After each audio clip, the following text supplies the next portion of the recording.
आज जो हम लोग करने वाले हैं, मैं आपको क्वेश्चन इनवाइट करूंगा, या तो आप चैट बॉक्स में लिखेंगे। ठीक, देखिए आज जो हम लोग करने वाले हैं ये क्लास बहुत इंटरेस्टिंग होने वाली है अपने आप में। प्रैक्टिकली जिसे कहते हैं कि जो आपको लर्न होना चाहिए, एक्चुअली जो कोचिंग में पढ़ाया जाना चाहिए, वो ये बहुत बड़ा पार्ट होता है अपने आप में, बहुत इंपॉर्टेंट होता है। क्योंकि मेंस में अगर हम क्वेश्चन का आंसर नहीं लिख रहे हैं अच्छे तरीके से तो हमारी सारी मेहनत बेकार हो सकती है। एग्री और नॉट, है कि नहीं है? तो आज हम लोग इन दो क्लासेस, आज की क्लास में क्या करने वाले हैं, एक तो मेरी बहुत अच्छी स्टूडेंट है, नाम उनका आपको चल जाएगा पता ऑटोमेटिकली। मैंने तो कोशिश की थी ना चले पता, लेकिन शायद वो चली जाएगा पता। बहुत अच्छी स्टूडेंट है और पहले ही अटेम्प्ट में प्रीलिम्स क्वालिफाई कर चुके हैं, मेंस लिखने वाली हैं। उन्होंने एक आंसर को लिख के दिखाया मुझे, पूरा पेपर लिख के भेजा उन्होंने तो, but I am going to discuss only one question answer for that. और उसी से आपको प्रैक्टिकली ये चलेगा पता कि कितना गलती हम लोग करते हैं और उन गलतियों को आपको नहीं करना चाहिए था, उसको हम लोग सुधार कैसे सकते हैं, ये बहुत बड़ी बात है। और ये हमारी कोचिंग का आप लोग अब आगे आने वाले टाइम में एक रेगुलर फीचर रहने वाला है। इसमें आप लोग भी अच्छे आंसर्स लिख के दिखाइए, तो मैं अपने आप पिक करके हम सभी एक दूसरे की गलतियों सीखेंगे कि अच्छा ऐसी भी गलती होती है क्या, वो गलती मुझे नहीं करनी। वो जहां जहां अच्छी बातें की है तो वो लोग भी हम करें। स्टार्ट करने से पहले मैं एक डिस्क्लेमर है कि आप नाम डिस्क्लोज हो जाएगा अगर स्टूडेंट का, तो पर्सनली ना लें इस बारे में, क्योंकि सभी लोग एक जैसे हैं। तो सबसे पहले I will read out the mail of the student. उससे आपको यह पता चलेगा कि जिन्होंने ये आंसर लिखा है उनका स्टैंडर्ड क्या है। वो ऐसे ही नहीं लिख रही हैं, उन्होंने मेहनत करके उसके आंसर को लिखा होगा। एक तो होता है ना कोई सर ने लिखने को दिया और आपने कुछ भी लिख के भेज दिया, यहां पर ऐसा नहीं है। Please this is the mail and I am taking you now to you see this. Good evening sir, I had already learn the answers. आप समझ रहे हैं इस बात को, उन्होंने आंसर्स को रट लिया है। I have attempted in this paper, gave them A revision this morning, meaning पहले वो याद कर चुकी थी, आज सुबह उन्होंने इसको याद भी किया है, and solve the paper by evening. Are you getting this point? अब समझिए इस बात को मैं क्या कहना चाह रहा हूं आपसे। ये आंसर उन्होंने कब लिखा, it means this is her best performance. उन्होंने पहले याद कर रखा है, फिर उसको रिवीजन भी किया है और शाम को आकर उन्होंने फिर आंसर लिखा। आप समझ रहे हो प्रवीण? तो ये है, ऐसा नहीं कि कुछ भी लिख दिया। अब इतनी तैयारी के बाद में हम आंसर कैसा लिखते हैं ये हमें समझने की जरूरत है। अब देखिए, this is the question, this is the question. Discuss the constitution and powers of various criminal courts constituted under the Code of Criminal Procedure। और ये 10 मार्क्स का क्वेश्चन आया हुआ है, महाराष्ट्र PCSJ का क्वेश्चन है। मैंने आपके लिए हाईलाइट किया कॉन्स्टिट्यूशन एंड पावर्स। देखिए मैंने हाईलाइट किया है इन दो अक्षरों को, इसको आपको कभी भी एग्जाम में देने जाएंगे आप तो अपने क्वेश्चन पेपर में आप इसको हाईलाइट करेंगे। इसकी क्या इंपॉर्टेंस है समझिए। कॉन्स्टिट्यूशन एंड पावर्स कितने मार्क्स से पूछा है? 10 मार्क्स से पूछा गया है। यानी कि और शब्द क्या लिखा है? Discuss. It means discuss means आपको जो अपने समझ में आता है वो लिखिए। इसमें डिटेल में भी लिख सकते हैं, शॉर्ट नोट, हालांकि 10 मार्क्स का है तो शॉर्ट नोट में लिखना पड़ेगा आपको। लेकिन एक्सप्लेन डिस्कस का मतलब है कि कोई क्रिटिकल एनालिसिस नहीं है, यहाँ पर कोई आपकी ओपिनियन नहीं बतानी है आपको यहां सिर्फ और सिर्फ आपको अपना, या इस क्वेश्चन में सिर्फ और सिर्फ आपको प्रोविजंस लिखने हैं, इसे प्रोविजंस को डिस्कस करना है। You need not to give your own opinion. और आप समझ रहे हैं बात को? तो ये 3 वर्ड्स हो गए आपको, डिस्कस, कॉन्स्टिट्यूशन एंड पावर्स, ये आपको लिखने थे इसमें। तो पहली मेरी टिप आपके लिए ये है, जब भी कभी आप क्वेश्चन को किसी को सॉल्व करेंगे आप, तो फर्स्ट ऑफ ऑल माइन्यूटली आप इस तरीके से जाएंगे इसमें। देखिए, discuss number 1 point, constitution number 2, powers number 3 of various criminal codes भी 4, एंड CRPC में बात की है। किसी और क्वेश्चन की किसी और लॉ की बात नहीं की है, कॉन्स्टिट्यूशन की बात नहीं की है, केवल CRPC की बात की है। तो ये 4-5 पॉइंट को आपको ध्यान में, इनका आप लोगों ने बैकग्राउंड समझ लिया। हमें ये बात समझ में आ गई कि मैडम ने तैयारी कर रखी अच्छी तरीके से, एंड देखिए she is one of the brightest student of our academy. अब बढ़ते हैं आगे को, इसी में आते हैं। अब ये स्टूडेंट की पहली लाइन है आंसर में। देखिए इसमें क्या लिखा है, स्टूडेंट ने क्या लिखा है, सेक्शन 9 to 23। मई में आप देख रही हो ना, 23 of CRPC deal with classes of criminal codes. This is the first statement of the student. अब इसको समझिए, आप जरा देखिए क्या लिखा मैडम ने इसमें, डील विद द सेक्शन लिखे 9 to 23 लिख दिया और deal with the classes of criminal code. अब यहां पर आपको समझने वाली बात है, first impression is the last impression, first impression is the last impression. आपकी पहली लाइन से एग्जामिनर को आपकी नॉलेज और आपकी जो प्रेजेंटेशन है, आपका जो एक्सप्रेशन है, उसका आइडिया हो जाना चाहिए, और वो यहां पे बिल्कुल नहीं हो रहा। वाई? देखिए इन्होंने क्या लिखा है, deal with the classes. Question क्या था, discuss the constitution and powers. अब इन दोनों कंपेयर कीजिए आप लोग। This was required constitution and powers, ये मैं हटा देता हूं, अब केवल फोकस कीजिए हाईलाइटेड पोर्शन पर, कॉन्स्टिट्यूशन एंड पावर्स। आपने क्या लिखा यहां पर, डील विद द क्लासेस। आप क्या क्या भूल गए यहां पर, आप भूल गई सब बाकी सारी बातों को। शी डिड नॉट मेंशन दी, पहली बात तो करेक्ट ऑन, इन्होंने सेक्शंस नहीं लिखे, और दूसरी बात इसको कंपैरिजन कीजिए, देखिए शी यूज द वर्ड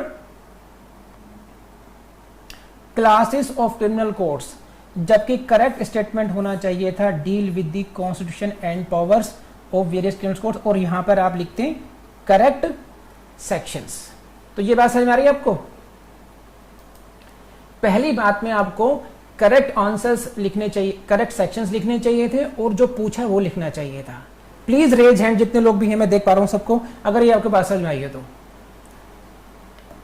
अब जब देखिए ये कब है, ये कब है, इस बैकग्राउंड को समझिए, हम कैसी गलतियां करते हैं। जबकि उन्होंने ये लिख के दिया है कि मैंने सब कुछ याद कर लिया, रिवीजन कर लिया, सेक्शंस भूल गई लिखना, वो क्वेश्चन के अकॉर्डिंगली आंसर नहीं लिख रही हैं वो। तो अगर मैं एग्जामिनर हूंगा तो मैं उनकी इस गलती को बहुत ज्यादा माइंड करूंगा। एक बात, अब आगे बढ़े, दूसरी बात समझिए।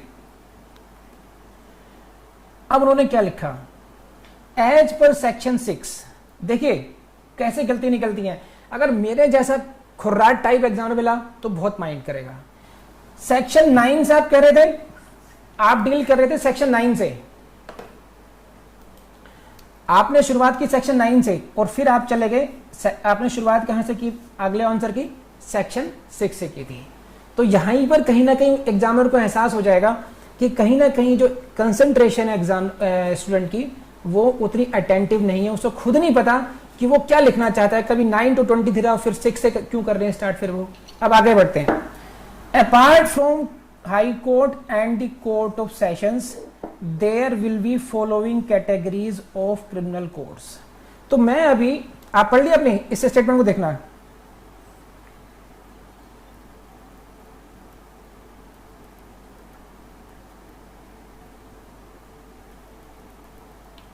मैंने बहुत मेहनत की है इसके लिए, क्योंकि इतना सब स्लाइड बनाने में समय बहुत टाइम जाता है, लेकिन मुझे लगा था कि आपको एक बेस्ट चीज दी जाए कम से कम। As per section 6, apart from high court and court of sessions there will be following categories of criminal codes, meaning there by she is writing what, she is writing section 6। इनके हिसाब से high court और court of session के अतिरिक्त निम्नलिखित criminal codes होंगी। अब जरा याद कीजिए, मैंने आपको क्या कहा था जब मैंने जब चैप्टर्स पढ़ा रखे हैं आपको, मैंने क्या कहा था कि आपके टिप्स पर होनी चाहिए कुछ सेक्शंस, तो कहा था नहीं कहा था। अब मैं आपको सेक्शन 6 पढ़ाता हूं, ये कितनी इंपॉर्टेंट बात भूल गई। देखिए दिस इज सेक्शन 6 की लैंग्वेज है, आपको मैंने आपको पीडीएफ में भी दोबारा भेजे नोट्स आज, इसीलिए ताकि आप कंपेयर कर पाए। एंड मैं आपको यहां भी पढ़वाता हूं इसको। देखिए बिसाइड्स द हाई कोर्ट, ये इन्होंने मेंशन कर दिया, इन्होंने क्या लिखा था, ये रहा अपार्ट फ्रॉम हाई कोर्ट, तो उन्होंने लिखा, लेकिन ये जो येलो कलर की लाइन है, the courts constituted under any law other than this code there shall be in every state the following, ये भूल गए। कोर्ट ऑफ सेशन 1 to 3 की लिस्ट में आता, इन्होंने क्या किया, शुरू में ही उसको मेंशन कर दिया। तो basically this is the, she forgot to mention, did not mention the, ये लाइन भूल गई, the courts constituted under any law other than this code. तो इनकी गलती ये पकड़ रहे हैं आप, गिनती काउंट करेंगे तो बहुत गलतियां निकलेंगी। पहली बात, करेक्ट सेक्शन नहीं लिखा था, करेक्ट वर्ड्स नहीं पिक किए उन्होंने, नंबर 2। और आगे बढ़े तो ये तीसरी गलती आ गई है, अभी दो तीन लाइनें ही पढ़ी हैं हम लोगों ने, और माइंड कीजिए ये कोई क्वेश्चन 10 नंबर का है, 3 गलतियां अभी तक आ चुकी हैं। अब आगे बढ़ते हैं, ठीक। अब इन्होंने क्या लिखा, इन्होंने ये लिखा इस साइड में जो लिखा है हाई कोर्ट, देखिए यानी कि अब वो शुरुआत कर रही है कॉन्स्टिट्यूशन। देखिए क्वेश्चन क्या था, क्वेश्चन आप देखेंगे, अगर मैंने रिकॉर्डिंग हो रही क्लास की ना इसकी, ठीक है। देखिए क्वेश्चन ये था हमारा, discuss the constitution and powers of the criminal courts. अब ये 1 बाय 1 लेके चल रही है, इसमें कोई दिक्कत नहीं है। अब इसमें देखना कहां गलती होती है। आपने शुरुआत की यहां से हाई कोर्ट से शुरू की, अब लैंग्वेज पकड़िए आप, जजेस of high court are persons holding a constitutional post at the post is mentioned in the constitution, ठीक। ये लाइन लिखी इन्होंने हाई कोर्ट के लिए। हमें क्या चाहिए था, कॉन्स्टिट्यूशन एंड पावर्स, है ना। अब देखो ना तो उन्होंने कॉन्स्टिट्यूशन की बात की, इन्होंने क्या कहा कि they are holding constitutional post and they are subordinate to the supreme court. तो जो बारात, जो मतलब जो मेन बात थी उसकी बात नहीं हो रही है। हाई कोर्ट का कॉन्स्टिट्यूशन कैसे होगा हम ये मेंशन नहीं कर रहे हैं, हाई कोर्ट की पावर क्या होगी ये मेंशन नहीं हो रहा है, कौन सा आर्टिकल यूज करेंगे कॉन्स्टिट्यूशन का वो यूज नहीं हो रहा है, सीआरपीसी में कौन से सेक्शंस यूज पावर्स के हैं वो यूज नहीं हो रहे, तो सब्सटेंस मिस हो रहा है। प्लीज रेज हैंड अगर यहां तक बात समझ में आ गई हो तो, आई कैन वॉच यू। समझ रहे मत कितनी घनघोर गलती है ये। अब अपने आप से क्वेश्चन कीजिए, अब अपने आप से क्वेश्चन कीजिए, जब मैं आपसे कहता हूं कि रिवीजन पे फोकस कीजिए, रिवीजन पे फोकस कीजिए। देखो एक ये स्टूडेंट इतनी प्यारी स्टूडेंट है, इतनी मेहनती स्टूडेंट है, जो ये कह रही है, डिस्क्लेमर कर रही है कि मैंने रटा भी था, मैंने रिवीजन भी किया है, जब मैं लिख रही हूं ये, तो वो कितने इंपॉर्टेंट एस्पेक्ट्स को तब भी भूल रही हैं, क्योंकि उन्होंने एग्जाम कंडीशन में दिया होगा, एग्जाम के प्रेशर लेके दिया होगा इसको। तो एग्जाम में कितनी बड़ी गलतियां करती हैं, सीखने वाली बात है आपको। इसलिए मैं आपसे कहता हूं, जब मैं आपसे फॉर्म भरवाता हूं, उसमें मैंने 2-3 क्वेश्चन लिखवाए थे आपसे कि क्या आपने जो प्रीवियस वीडियोस हैं उनको देख लिया, यस। क्या आपने नोट्स को पढ़ लिया, यस। क्या आपने नोट्स को रट लिया, आप कहते हैं बस वीडियो देख लिए, first part, second part, third part. देखो लड़की ये प्रीलिम्स क्वालिफाई कर चुकी है, बहुत मेहनती है। आप अपने लेवल से सोचिए, आप केवल अगर वीडियो को देखते रह जाएंगे तो इतनी बड़ी गलतियां होंगी। और मैं इसीलिए कहता हूं कि पूरे कोर्स को बहुत डिटेल में संभालना बहुत मुश्किल पड़ता है। आप कम से कम कीजिए, जितना मैं करवा रहा हूं उसको इस तरीके से रिप्रेजेंट कर दीजिए, बस आपका कल्याण हो जाएगा। आप जज बन जाएंगे, आप ज्ञानी ना बनेंगे, आप विद्वान नहीं बनेंगे लॉ के, लेकिन इतनी गारंटी आप जज बन जाएंगे। क्योंकि बहुत कुछ करने के बाद अगर हम लिख नहीं पाए तो सारी मेहनत बेकार है, प्रीलिम्स क्वालिफाई किया बेकार हो जाएगा अगर हम इस तरह गलती करेंगे तो। देखो इसमें कुछ भी सब्सटेंस नहीं है। और अगर मैं अब एक ऐसे स्टूडेंट से कहूं कि जिसने भी रिवीजन ना किया हो, एक ही बार क्लास की हो, या जिसने बहुत अच्छी एलएलबी की हो, वो भी ये लाइन लिख करके आएगा। एग्री और नॉट, हाई कोर्ट के बारे में ये 2 लाइनें कोई भी लिख देगा। ये लाइनें देखो आप, दोबारा देखो आप, मैं क्यों चाह रहा हूं आप समझने की। देखिए जजेस of high court are persons holding a constitutional post. पहली बात तो अंग्रेजी भी गलत है, जजेस फिर ए आ गया, चलो छोड़ो उसको, इग्नोर कर लेते हैं। Post of mention in the constitution, क्योंकि ये कॉन्स्टिट्यूशन में वर्णित है इसलिए कॉन्स्टिट्यूशनल पोस्ट को होल्ड करते हैं, वो सबऑर्डिनेट है। हमने मेन बातें भूल गए कि कौन सा आर्टिकल में कॉन्स्टिट्यूशन है, कहां पावर्स हैं, तो बहुत बड़ी मिस्टेक हो गई हमसे। ये 4th मिस्टेक है। आगे बढ़ता हूं मैं, अब देखिए, अब आगे बढ़ते हैं। अगला फिर उन्होंने हेडिंग दे करके सेशन जजेस एंड एडिशनल जजेस। देखो अप्रिशिएट करो, इन्होंने पीडीएफ भेजी, फिर टाइप करवाया, फिर उसको कंपैरेटिव करके स्लाइड्स बनी होंगी। It took hours for me, कई घंटे लगे मुझे इसको आपको दिमाग में घुसाने की तैयारी करने के लिए। वो सिर्फ मकसद ये है कि आप लोग अच्छी तरीके से इसको कर पाओ, बस आप लोग बेनिफिट उठा पाए, यही मकसद है मेरा। देखिए क्या लिखा उन्होंने, जजेस एंड एडिशनल जजेस के बारे में, ठीक है। They are responsible for the session division to which they are appointed. वो रिस्पॉन्सिबल है सेशन डिवीजन के लिए to which they are appointed. किसी ने कहा लिखी बात लेंगे, they are responsible for doing, they can award any sentence, that sentence is subject to confirmation of high court. अब पढ़ लिया आप लोगों ने, अब मैं इसको समझाता हूं, देखिए क्या है।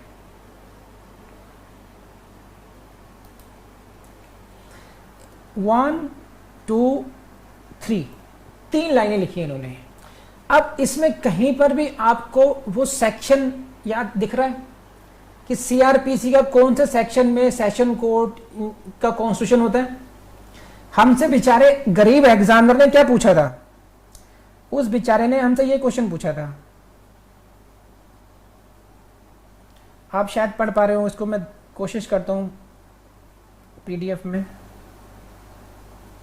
चलिए मैं पीडीएफ इसी में दिखाता हूं, थोड़ा ऊपर जाना पड़ेगा। ये क्वेश्चन था, discuss the constitution and powers of the criminal codes under the CrPC. अब हम डिस्कस कर रहे हैं सेशन जज को, हम डिस्कस कर रहे हैं एडिशनल सेशन जज को। आप जरा अपना सेक्शन 9 निकालिए सीआरपीसी का। सेक्शन 9 को मेंशन करना चाहिए था नहीं करना चाहिए था?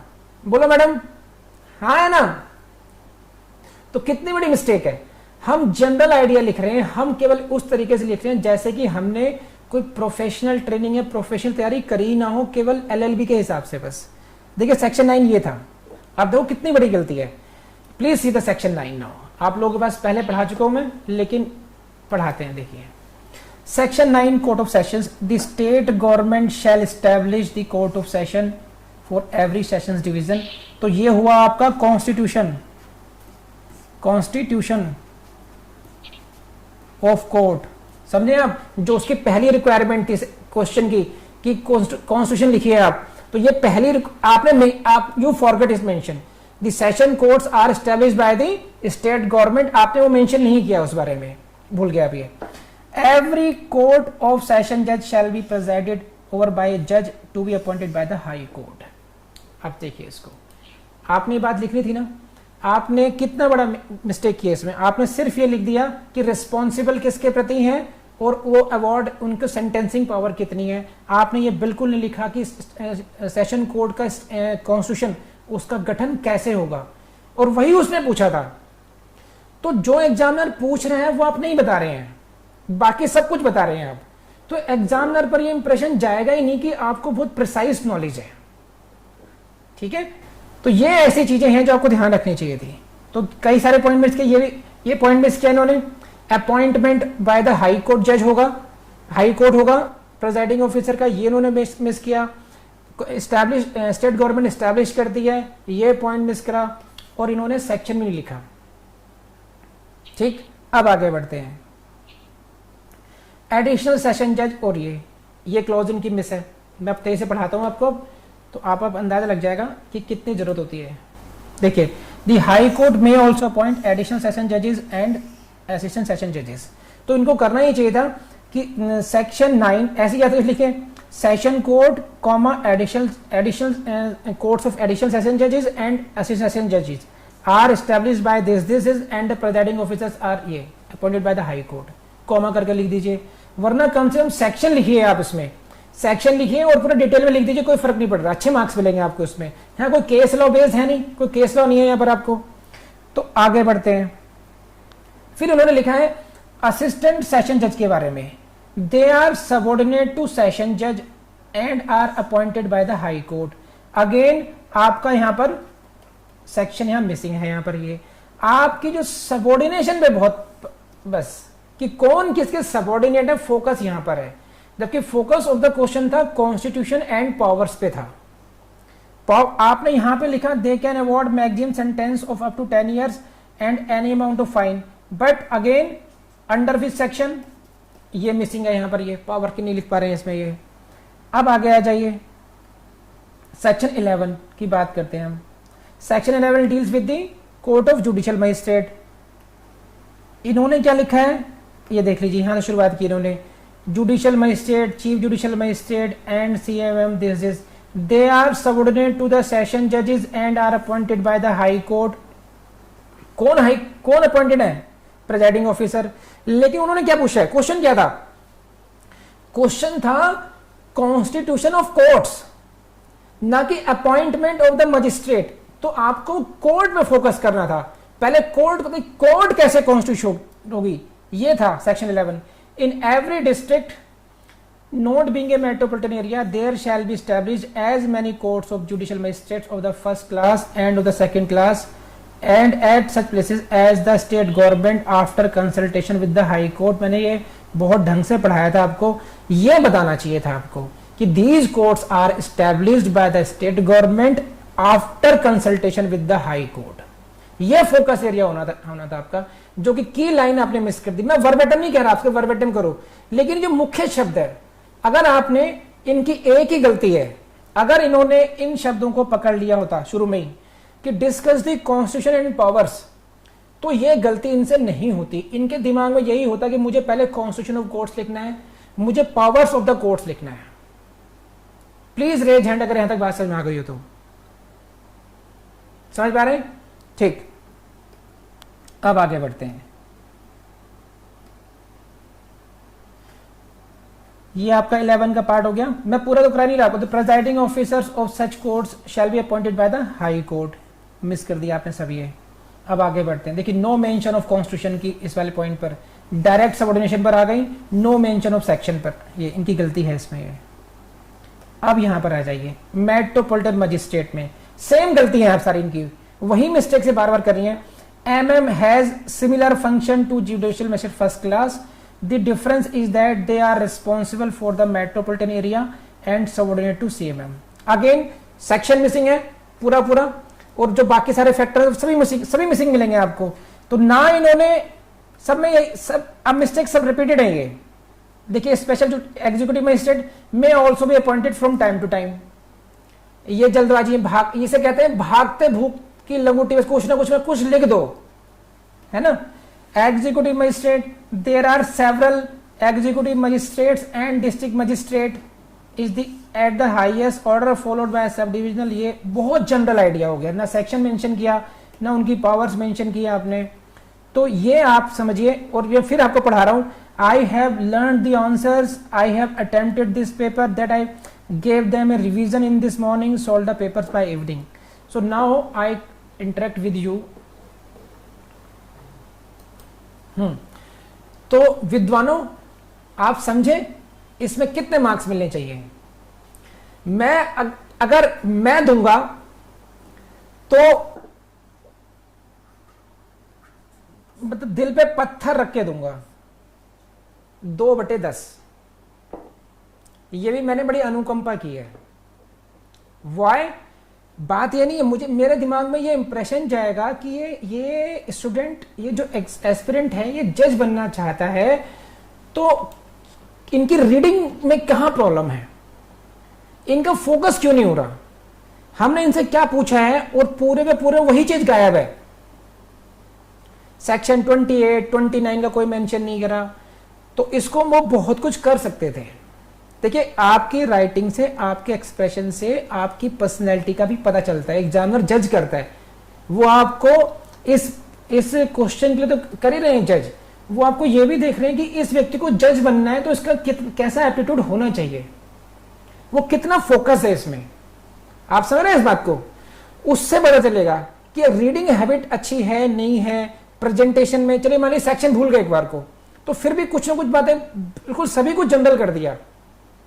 इसलिए आई होप कि आप लोगों ने काफी कुछ सीखा होगा इससे, आप ऐसी गलतियां नहीं करेंगे।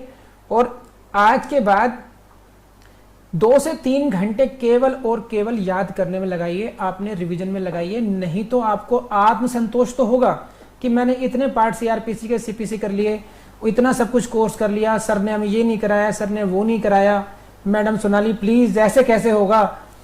उस सबसे ज्यादा फोकस करिए जो मैंने आपको करा रखा है, that is more than enough, उसको प्रेजेंट करिए इसमें। समझे आप लोग? तो I with this words I and this answer writing class and now I invite, अभी हम लोग दूसरे टॉपिक को डिस्कस करेंगे। अभी इसमें किसी को कुछ पूछना है तो मुझसे पूछ सकते। हाँ, देखिए ये इनका क्वेश्चन ये है, आप सुन लीजिए, जो हमारे बहुत इंटेलिजेंट स्टूडेंट हैं, इनका क्वेश्चन ये है कि क्योंकि क्वेश्चन में ये लिखा है कि constitution and powers of the various high courts, various courts, criminal courts constituted under the CrPC. अब देखिए, एक क्रिमिनल कोर्ट हाई कोर्ट भी है ना, उसका कॉन्स्टिट्यूशन भले ही सीआरपीसी में नहीं हो रहा, लेकिन उसकी पावर्स दे रखी हैं। तो आपको अगर एक दो लाइनें आप उसके ओरिजिन की लिख देंगे तो दैट इज गुड। आप उसमें लिख दीजिए, दो it is not constituted under CrPC, it's constitution it originates from the constitution of India. लेकिन आपको लिखना पड़ेगा उसका भी कॉन्स्टिट्यूशन कहां से होता है इसका। समझ रहे हैं आप ये? You can not miss it. आगे नेक्स्ट क्वेश्चन, चलिए वाइंड अप करता हूं मैं। तो I hope this class is very useful to you, और मैं फिर ऐसे ही आपके आंसर्स के भी और बाकी लोगों को भी पिक करूंगा, इस तरीके डिस्कस करेंगे आपको, ठीक है।